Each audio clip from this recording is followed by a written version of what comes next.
बिस्मिल्लाहिर्रहमानिर्रहीम। अस्सलाम वालेकुम। नूरुल आपकी खिदमत में हाजिर है। पार्टियां अपनी इलेक्शन कैंपेन चला रही हैं, लेकिन इमरान खान जेल में है। और अब तो इमरान खान बुशरा बीबी के साथ भी सेम पेज पर नहीं है। वो सफा भी फट गया है। दूसरा, उन्हें पता चल गया है कि उनकी जो लीगल टीम थी, उनके जो वकील हैं, वो इंतहाई नालायक है। उनकी वजह से उन्हें क्या परेशानियां आ रही हैं, लेकिन वो अभी भी समझते हैं कि बाजवा सच कहते थे। बाजवा क्या क्या सच कहते थे, फौज में कौन कौन उनके साथ है, और मिडल ईस्ट के एक हुक्मरान, एक बादशाह का इमरान खान के बारे में क्या कहना है। वो इमरान खान की मौजूदा पोजीशन, उनके स्टेटस और उनके फ्यूचर के बारे में क्या प्रिडिक्ट करते हैं। ये सारी बातें मैं आपके साथ करूंगा। लेकिन आपको सबसे पहले ये बताऊं कि इमरान खान के बारे में जो कहते थे ना कि वो डटा हुआ है, वो डील नहीं करेगा, वो बात नहीं करेगा, तो वो तैयार है। वो तो खुद कह रहा है कि मैं 19 महीने से मुज़ाकरात के लिए तैयार हूं, मेरी कोई बात ही नहीं सुनता। तो इतनी सी बात है बस। वो जो उसके चाहने वाले, इमरान खान साहब के चाहने वाले उछलते हैं कि देखें वो जेल में है, वो बैठा हुआ है, वो बात ही नहीं करता, वो नवाज शरीफ की तरह डील नहीं करता, वो फला की तरह डील नहीं करता। ओ भाई, उसको कौन डील दे रहा है? ना इमरान खान के लिए डील है, ना ढील है। दोनों सूरतें नहीं है। और बुरी तरह से फंसे हुए इमरान खान साहब। उनके पास कोई ऑप्शन नहीं है। तरले मिनतों पर उतरे हुए हैं कि मेरे साथ किसी तरह से डील कर ले, लेकिन डील हो नहीं रही। वो जो उनका एक, वो जिस उसमें थे ना, जोम में थे कि पब्लिक निकली है और उड़ा के रख देंगे और अवाम ने सब सब कुछ उलट देना है, वो सारे 9 मई के बाद वो कहानियां खत्म हो गई। 9 मई को उन्होंने एक बड़ी अटेम्प्ट की थी, लेकिन 9 मई के बाद कहानियां खत्म हो गई हैं। अपने करीबी दोस्त और साथी साथ छोड़ चुके हैं। इमरान खान को उन पर भरोसा नहीं है। और हद तो यह है कि बुशरा बीबी पर भी अब भरोसा नहीं हो गया। बुशरा बीबी के साथ भी अब वो सेम पेज पर नहीं है। जी हाँ, बुशरा बीबी के साथ इमरान खान साहब सेम पेज पर नहीं है, बल्कि दो खवातीन के हवाले से हमारा ख्याल था कि वो इंतहाई करीब होंगी और मुस्तकबिल में पार्टी को संभालने के हवाले से और सारी चीज़ों पे काम कर रही होंगी। लेकिन अलीमा खान से उनके फिर बेहतर इक्वेशन बनती है, वो उनसे बातचीत कर लेते हैं। बुशरा बीबी के साथ आप समझें कि उनके ताल्लुकात तकरीबन फारिग है। अब वो ज़रूरत के मुताबिक एक दूसरे के साथ हैं जितनी देर भी होंगे, लेकिन अब वो एक पेज पर नहीं रहे। ये तो बात क्लियर है ना। तो अब बुशरा बीबी इसके हवाले से क्या लाहे अमल बनाएंगी? जाहिर है वो केसेस में फंसे हुए हैं। इवन वो इद्दत की मुद्दत का जो केस है, वो आज भी जेर समाअत था। क्या बंदा, उसको क्या अजीब सा केस है। वकील से भी जब जज साहब पूछते हैं कि बताएं जनाब के केस क्या है, तो उन्हें कुछ समझ नहीं आती कि क्या बताए। वो कहते हैं बस जनाब ये इसको सुनना नहीं चाहिए, केस को क्यों नहीं सुनना चाहिए जी? उन्हें पूछा इद्दत की मुद्दत कितनी होती है, आपका क्या ख्याल है, कैसे है, तो उनके पास कोई जवाब नहीं है। अच्छा, दूसरी बात यह कि वकीलों से भी इमरान खान साहब सख्त नाला हैं। बल्कि उन्होंने अब तो एलानिया ये बात मान ली है कि उनकी जो लीगल टीम है वो नालायक है। इस वजह से उन्होंने लीगल टीम फारिग कर दिया, लतीफ़ खोसा साहब वगैरह। और अब सलमान अकबर राजा और हामिद खान और कुछ और दीगर वकील जो हैं, वो उनके केस की समाअत करेंगे। तो लीगल टीम को फारिग करने से साथ उन्होंने कहा कि वो तैयारी करके नहीं आता, खोसा जो है, लतीफ़ खोसा साहब के बारे में उन्होंने कहा, और सवालों के जवाबात नहीं देते। तो असल मसला तो ये है कि वो केस पर केस हार रहे हैं, और वो टेक्निकल बुनियादों पर हारे हैं, लीगल बुनियादों पे। क्योंकि अच्छा, वकील क्या तैयारी करे? एक झूठ बात की कितनी तैयारी की जा सकती है? ये जो इंट्रा पार्टी इलेक्शन थे, उसमें तो सारे बड़े बड़े वकील थे ना, हामिद खान साहब भी थे, कोई भी नहीं बोल सका। जज पूछते क्या कि जनाब अच्छा आप नोटिफिकेशन बता दें कि ये जनरल सेक्रेटरी कैसे बने। कोई नोटिफिकेशन नहीं है। गौहर, बैरिस्टर गौहर चेयरमैन बन गए, कैसे बने? कहीं कोई नोटिफिकेशन कोई चीज़ है? नहीं जी, पूछती है। वो आप सोशल मीडिया पे देख लें, खबरें आ गई हैं। अच्छा, क्या क्या करें लोग? आपकी वोटर लिस्ट कहाँ थी, वो कहीं नहीं पता। नॉमिनेशन पेपर्स, ये सारा प्रोसीजर कहाँ हुआ? हमारी वेबसाइट खत्म कर दिया। झूठ पर झूठ। अच्छा जी, जो उम्मीदवार बने 91 लोग इलेक्ट हुए, सिलेक्ट हुए, जो भी इलेक्शन का वो कहते हैं, नाम देते हैं जिसको, बिला मुकाबला इंतखाब का। उन लोगों ने अपनी नॉमिनेशन फी जो है 50,000 रुपये पर पर्सन जमा कराई होगी। वो कहाँ है? वो जमा होगी जी, किधर है उसकी कोई रसीद? ऑनलाइन बैंक रिकॉर्ड कर देनी, वो बैंक में नहीं आई, वो कैश ली थी। अच्छा, कैश की भी कोई रसीद होगी? कोई नहीं है जी। अच्छा, अब इसकी वकील क्या तैयारी करे? इमरान खान साहब को और पीटीआई को पहली मर्तबा अदालतों में जजेस का सामना करना पड़ रहा है, जहां जजेस नहीं उनके साथ है, उन्होंने जजेस नहीं किए, वकील करने पड़ रहे हैं उन्हें, क्योंकि जजेस उनकी बात नहीं मान रहे। अनड्यू मतलब बस डील जो होती है ना, वही पुराने ट्रकों वाले और वो सारी चीजें, अब तो भाग गए, इस्तीफे देके भाग गए, वो वाले जजेस तो अब है नहीं। बंदयाल साहब और सासू माँ की कॉल और हाय कम बखत माशाल्लाह भी नहीं लगाते और ये सारी चीजें, अब तो वो वाले जजेस तो है नहीं। अब लॉ के मुताबिक फैसले होने, मदर इन लॉ के मुताबिक तो हो नहीं रहे, तो उसमें मुसीबत पड़ी हुई है। अब वकीलों को कुछ, जजेस को कुछ देंगे, कोई कंटेंट, कोई सब्सटेंस, कुछ हो तो देना कि सर ये देखें, ये सबूत है, ये डॉक्यूमेंट्री प्रूफ है, ये डॉक्यूमेंट्स हैं। उन्होंने कहा जी हाँ, वो हामिद खान साहब से भी उन्होंने पूछा, कहा हाँ वो हमने साथ लगाए हुए हैं। जज साहब ने फाइल खोली, उन्होंने कहा नहीं लगे हुए। वो कहा अच्छा नहीं चले छोड़े, उन्होंने कहा छोड़े क्यों, आप कह रहे हैं कागज जो लगा हुआ है साथ वो कहां है। उनके पास कुछ भी नहीं है, वकबर बैबर साहब को फारिग करने वाली बात और किसी चीज पे कुछ नहीं था। तो अब इमरान खान साहब को लगता है कि जनाब वो मेरे वकील नालायक है। खान साहब वकील नालायक नहीं है, आपका मुकदमा कमजोर है, आप रंगे हाथों चोरी करते हुए पकड़े गए हर केस में, वो तोशा खाना हो, वो 190 मिलियन पाउंड हो, वो पार्टी का इलेक्शन हो, हर केस में। अच्छा वकील कितनी देर तक और कितना झूठ बोलकर उसको कवर कर लेंगे, नहीं होना वो झूठ। अच्छा एक तरफ तो ये, दूसरा तरफ खान साहब इनके साथ साथ कहते हैं कि जनाब 90% फौजी जो है ना वो मेरे साथ है, और बाजवा ने मुझे कहा था कि पूरी फौज जो है वो तुम्हारे साथ है।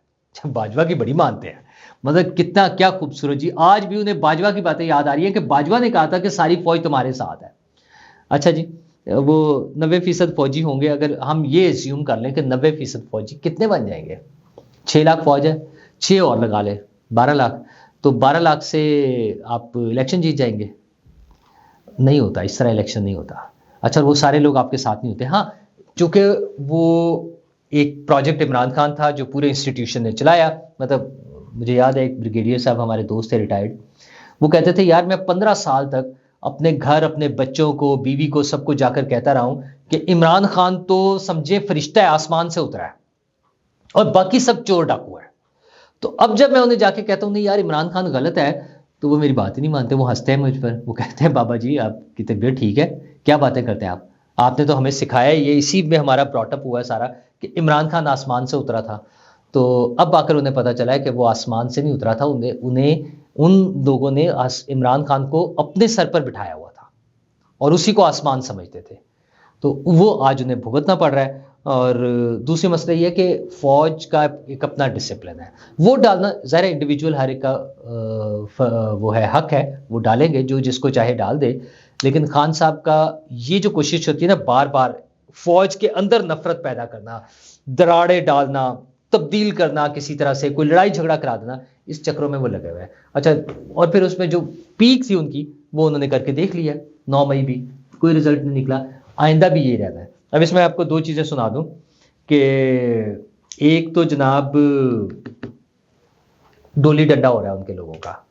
अच्छा वो क्या है, ख्याल अहमद कास्त्रो साहब का आपने देख लिया, वो वीडियो भी चल रही है सोशल मीडिया पे, और मैं कोई इसकी हिमायत नहीं कर रहा, ना मैं इस चीज़ों की हिमायत कर सकता हूँ, लेकिन मुसीबत यह है कि हकीकत यही है, ये रियलिटी है और जो हमारे सामने है।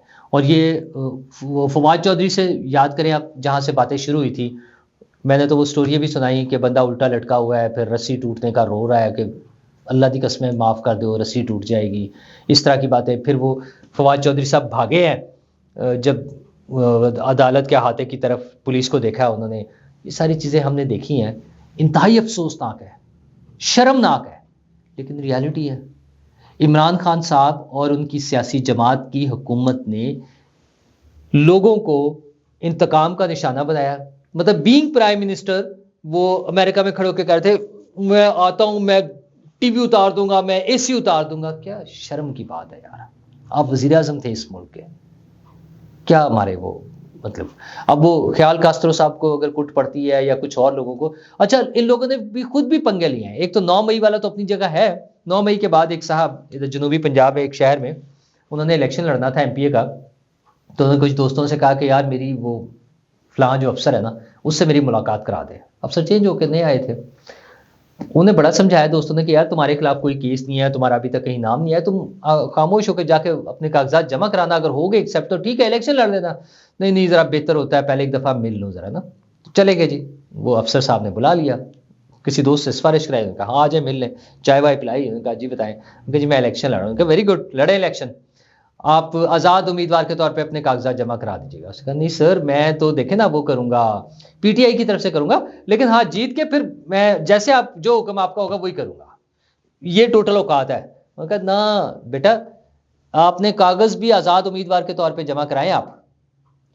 अब वो फिर रोते फिरे दोस्तों को, यार अब तो मैं फंस गया हूँ, अब तो मैं सामने आ गया हूँ नजर में, तो उनका शौक क्या चढ़ा था। ठीक है, तो ये इनकी पार्टी का हाल है। और खान साहब जेल में है, पार्टी शार्टी कोई है नहीं, ना उन्हें शाह महमूद कुरैशी पर एतबार है, ना उन्हें उस पर वो जो है परवेज इलाही अपने पार्टी के सदर जो है उन पर एतबार है। शाह महमूद कुरैशी तो वाइस चेयरमैन है, मौजूदा चेयरमैन जो है उसका तो बेचारे का हाल ही कुछ नहीं है, वकीलों पर उन्हें एतमाद नहीं है और दुनिया को उन पर एतमाद नहीं है। अब ये वाकया भी मैं आपको सुना दूं, मिडल ईस्ट के एक बादशाह है, वहाँ काफ़ी सारे स्टेट्स हैं जो भी है वहाँ पे, हमारे पाकिस्तानी एक मारूफ क्या कह लें उसको, दानिश्वर सियासतदान ही कहेंगे, जब वो पार्लियामेंट में आ जाते हैं, सेनेट में हो या कौमी असम्बली में, वो उनके एडवाइज़र हैं और अक्सर वहीं पर होते हैं। तो वो एक दिन कोई ब्रीफिंग थी, कोई नए साल के मौके पर जब होती है, तो वो साहब से मिलने गए, तो साहब ने पूछा बादशाह सलामत ने कि बताएं कि वहाँ पर क्या हालात है, पाकिस्तान में आपके मुल्क में क्या हालात है। उन्होंने कहा सर बस ठीक है, इलेक्शन की तैयारियाँ हो रही हैं और अभी इमरान खान की पॉपुलैरिटी है कुछ थोड़ी सी, और वो लोग हैं उनके साथ हैं, काफ़ी सारे लोग उनके साथ भी हैं।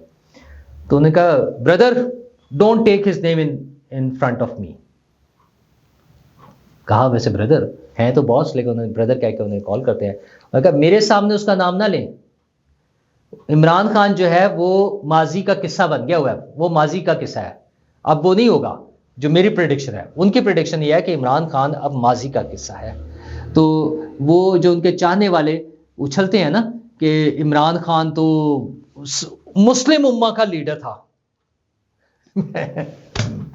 मैं क्या कहूँ, वो लफ्ज़ मैं कहना नहीं चाहता जो वो डिज़र्व करते हैं। हमारे एक दोस्त मुझसे लड़ रहे थे, वो पीटीआई के इलेक्शन भी लड़ते हैं, हमें मेरे कुलीग हैं, और असगर अली जिनका नाम है। अच्छा, वो जनाब इमरान खान तो सऊदी अरब और ये सारे गल्फ स्टेट्स चाहती हैं, मिडल ईस्ट के, वो चाहते हैं कि इमरान खान दोबारा आ जाए। मैं क्या हेलो, वो इमरान खान जिसको चलता हुआ जहाज रुकवा के वापस बुला के उतार के बाहर निकाल दिया था कि चलो बाहर निकलो, उस इमरान खान की बात कर रहे हैं। तो उस स्टेट ऑफ माइंड से ना ये लोग बाहर नहीं आ रहे, ये अभी भी उसी उसमें है कि पता नहीं हमने क्या कर लिया, पता नहीं हम क्या चीज़ है। तो पता नहीं कुछ नहीं है। इमरान खान साहब की पोजीशन ये है कि दुनिया में कोई उनका हमदर्द नहीं है। हाँ, हो सकता है ट्रंप वगैरह, ट्रंप भी बीइंग प्रेसिडेंट ऑफ अमेरिका मुझे नहीं लगता वो हो, लेकिन इस किस्म का कहीं पर हो सकता है थोड़ा बहुत कोई उनके लिए हिमायत हो, बाकी तो दुनिया में कहीं नहीं है। और उन्होंने जो बात कही है ना एक बाजवा साहब के बारे में आज अपने उसमें, उन्होंने कहा बाजवा की पॉलिसियों ने पाकिस्तान का बेड़ा गर्क किया है। तो इमरान खान साहब ने बिल्कुल ठीक कहा है, बाजवा की पॉलिसी, जनरल बाजवा की पॉलिसी के इमरान खान को हमारे सरों पे मुसल्लत करना, उस पॉलिसी ने पाकिस्तान का बेड़ा गर्क किया है। और अब हम उसकी करेक्शन की तरफ जा रहे हैं, तो हमें उम्मीद रखनी चाहिए कि आइंदा मुस्तकबिल में कोई इस तरह का एडवेंचर कोई जनरल्स हमारे साथ ना करें कि एक मुसीबत को हमारे सर पे मुसल्लत कर दें। इलेक्शन हो, लोग वोट डालें, आ जाए एक पॉलिटिकल गवर्नमेंट आ जाए, ऐसे तो बड़ी बैलेंस्ड सी या बड़ी डिफरेंट सी पोजीशन होनी है। वो क्या होनी है, सियासी जमातों की किस किस्म की हुकूमत बनेगी, कौन कौन दावेदार है हुकूमत बनाने का और कौन कौन दावेदार है हुकूमत में हिस्सेदार होने का, इन सारी बातों पे अगले व्लॉग में आपके साथ शेयर करूंगा। तब तक के लिए इजाज़त दीजिए, अल्लाह हाफिज़।